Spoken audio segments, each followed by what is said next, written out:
दोस्तों, आज आप जान पाएंगे कि गहरी नींद क्या है, नींद को गहरा कैसे किया जाए, सोने का सही तरीका क्या है।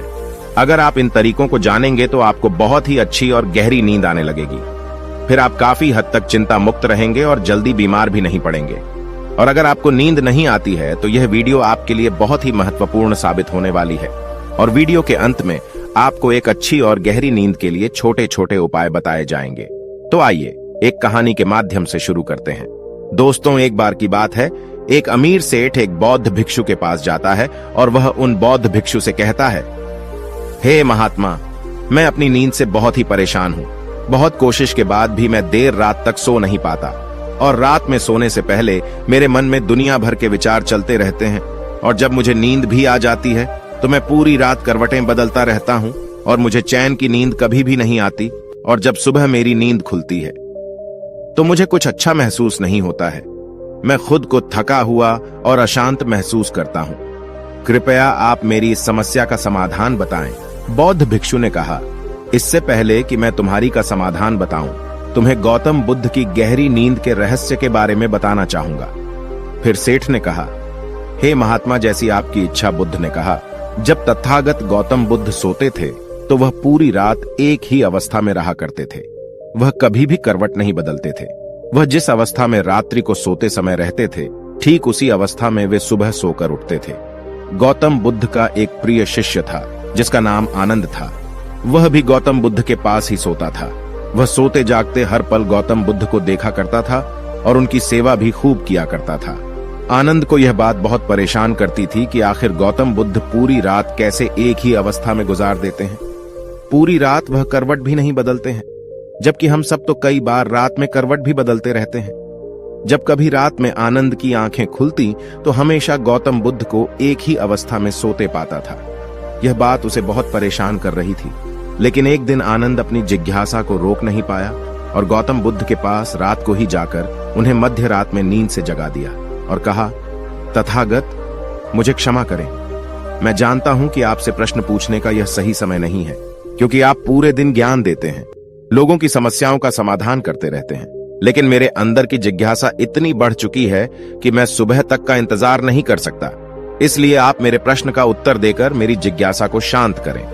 आनंद ने आगे कहा, मैं पिछले 20 वर्षों से आपके साथ रह रहा हूं और देख रहा हूं कि आप पूरी रात केवल एक ही अवस्था में सोते हैं। सुबह भी आप उसी अवस्था में सोकर उठते हैं जिस अवस्था में रात को आप सोए थे। इसका क्या मतलब? मैं समझूं या तो आप गहरी निद्रा में सोते हैं या फिर आप कभी सोते ही नहीं हैं। गौतम बुद्ध आनंद की तरफ देखकर मुस्कुराते हैं और कहते हैं, मैंने अपने लिए सोने की सबसे अच्छी अवस्था को खोज लिया है।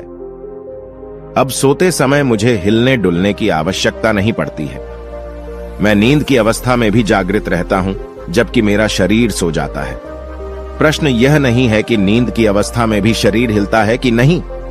शरीर क्यों एक स्थिर अवस्था में रह नहीं पाता? इसका असली कारण है मन।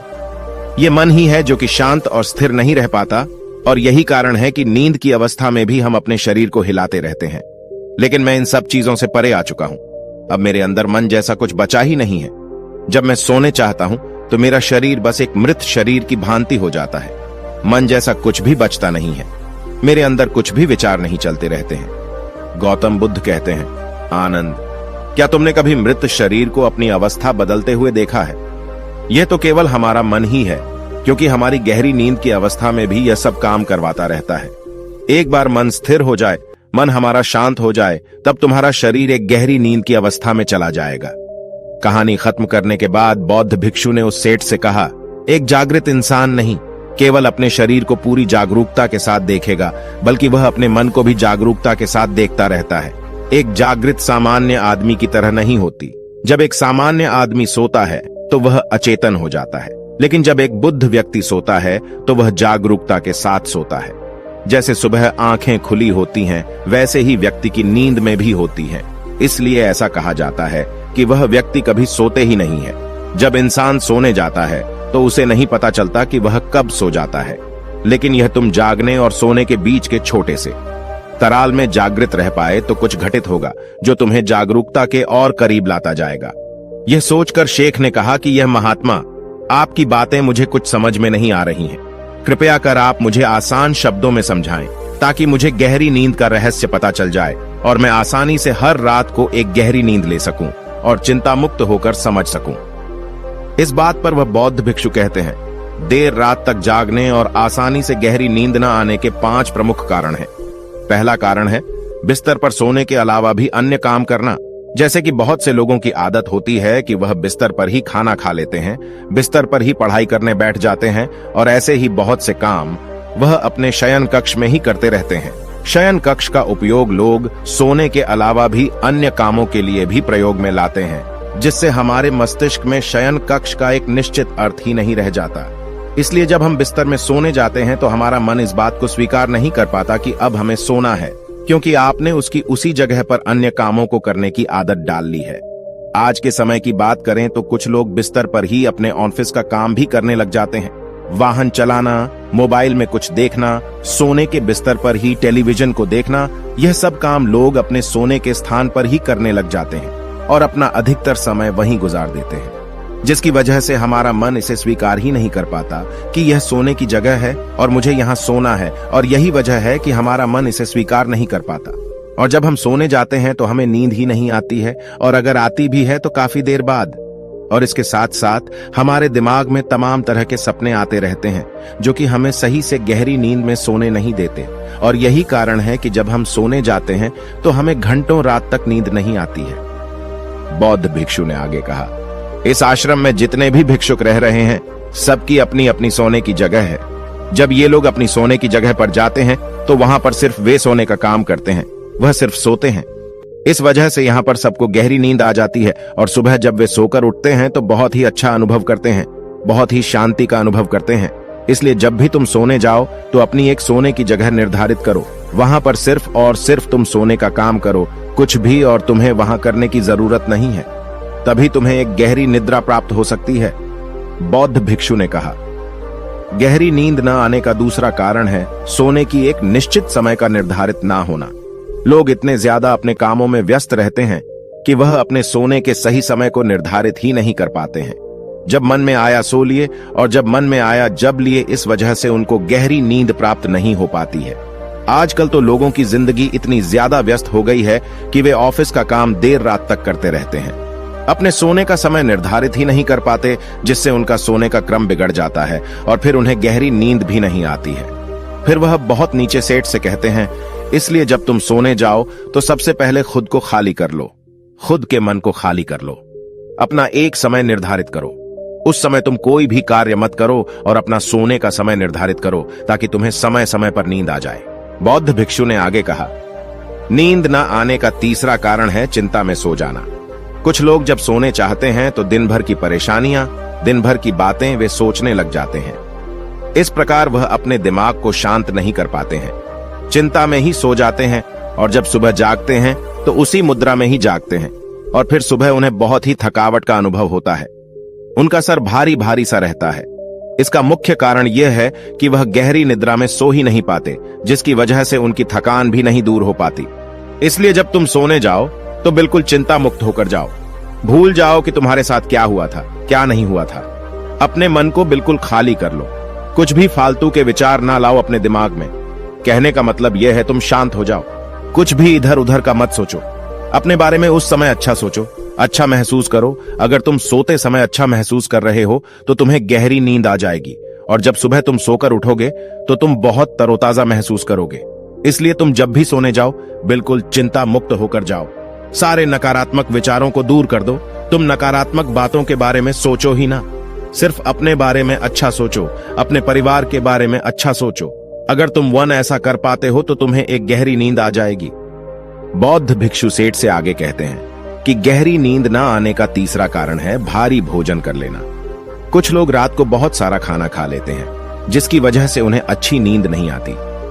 लोग समझते हैं कि शाम को भारी खाना खाना चाहिए, पर बिल्कुल ऐसा नहीं है। शाम के खाने को तुम हल्का करो ताकि खाना पचने में कोई दिक्कत ना हो। बौद्ध भिक्षुओं ने आगे कहा, अगर तुम शाम को हल्का भोजन लेते हो तो उसका पाचन बहुत ही अच्छे तरीके से होगा और तुम्हें एक अच्छी नींद की प्राप्ति होगी। भारी खाना खाने से पाचन अच्छा नहीं हो पाता है, जिसकी वजह से तुम रात को करवट बदलते रहते हो। पेट में गैस बनती रहती है जो तुम्हें रात को सही से सोने नहीं देगी। इसलिए जब भी तुम सोने जाओ, रात के खाने को हल्का करो ताकि तुम्हें अच्छी नींद की प्राप्ति हो जाए। बौद्ध भिक्षु उस सेठ से कहते हैं कि नींद ना आने का चौथा कारण है बहुत ज्यादा नकारात्मक बातें विचार करना। दोस्तों, जिंदगी मिली है तो दुखों का आना तो तय है। बौद्ध भिक्षु सेठ से कहते हैं, आज दुख तुम्हारी जिंदगी में है तो कल किसी और की जिंदगी में होगा। ये सुख और दुख तो जिंदगी में आते जाते रहते हैं, इससे तुम्हें लड़ना है और उसे हराना भी है। इसलिए दुख और सुख को तुम स्वीकार करो, नकारात्मक विचारों से दूर रहो, नकारात्मक विचारों के साथ साथ नकारात्मक लोगों से भी दूर रहो, क्योंकि नकारात्मक लोग तुम्हें कभी शांति से नहीं रहने देंगे, वह तुम्हें हमेशा परेशान करते रहेंगे। इसलिए ज्यादा बेहतर होगा कि तुम उन लोगों से दूर रहो। दिखावे के लिए खुद को मत बदलो। अक्सर लोग दिखावे के लिए ही पूरे दिन परेशान रहते हैं। दिखावे से कुछ नहीं होने वाला है, वह सिर्फ और सिर्फ आपको अशांति ही देगा। इसलिए जो हैं आपके पास उसी में खुश रहो और इस प्रकृति को धन्यवाद दो कि जो भी तुम्हारे पास है वह काफी है और उसी में आनंद प्राप्त करने की कोशिश करो, वरना यह छोटी सी जिंदगी है, इन्हीं सब में कब भी जाएगी यह तुम्हें पता भी नहीं चल पाएगा। सुख और शांति की खोज में भटकते भटकते तुम्हारा पूरा जीवन निकल जाएगा। इसलिए जो कुछ भी है तुम उसी में खुश रहने की कोशिश करो, उसी में आनंद प्राप्त करने की कोशिश करो। असली सुख और शांति मन को शांत करने में ही है। जितना भी आपके पास है उसी का आनंद उठाओ, तब तुम अपनी जिंदगी को बहुत ही बेहतर तरीके से जी सकोगे और तुम्हारा मन शांति की खोज में कहीं भटकेगा नहीं। अगर तुम्हारे पास बहुत पैसा भी है तब भी तुम्हें चैन की नींद नहीं मिल पाएगी, जब तक कि तुम्हारे पास जितना है उसमें तुम सुख का अनुभव नहीं कर पाते हो। इसलिए पैसा कमाना भी जरूरी है ताकि तुम्हारी जरूरत की चीजें पूरी हो सकें। लेकिन अगर तुम जरूरत से ज्यादा पाने की कोशिश करोगे तो इस कोशिश में पूरी जिंदगी निकल जाएगी, लेकिन कभी भी तुम्हें शांति नहीं मिल पाएगी। नींद ना आने का पांचवा कारण है चारों तरफ का अशांत माहौल। बुद्ध ने तो शेर से कहा, जहां पर तुम सोने जाते हो चारों तरफ का माहौल शांत रखो। इसके लिए तुम अपने कमरे में एक दीपक जला सकते हो। दीपक के जलने से तुम्हें एक शांत माहौल मिलेगा। दोस्तों, आज के समय भी जब आप सोने जाएं तो लाइट आप बंद कर दें, लेकिन घर के एक छोटे से कोने में एक दीपक जलते रहने दें। उससे उस पूरे कमरे का एक अच्छा वातावरण बना रहेगा। जब भी आप सोने जाएं तो टेप रिकॉर्डर, टेलीविजन, यह सब की आवाज बंद कर दें ताकि सोने में कोई असुविधा ना हो। बौद्ध भिक्षु उस सेठ को ये सारी बातें बताकर शांत हो गए। सेठ को भी बौद्ध भिक्षु से जो कुछ खास सीखने को मिला था, आज तक उसे कहीं भी यह सब नहीं सीखा था। आज तक उसने कभी भी ऐसे सुख का अनुभव नहीं किया था। उसे बहुत ही शांति की अनुभूति भी हो रही थी। वह उन बौद्ध महात्मा को दंडवत प्रणाम करता है और वहां से चला जाता है। घर आकर वह अपने घर वालों को भी सारी बातें बताता है। वह उन बौद्ध भिक्षु के द्वारा बताई गई बातों का पालन करने लग जाता है, जिससे उसे एक गहरी नींद की प्राप्ति होती है। अब वह प्रतिदिन पहले से बहुत ज्यादा सुख और शांति का अनुभव कर रहा था और उसे गहरी नींद भी आने लगी थी। दोस्तों, वीडियो अच्छी लगी तो अपने दोस्तों को जरूर शेयर कीजिएगा और इस वीडियो में बने रहने के लिए सच्चे दिल से आपका बहुत बहुत धन्यवाद।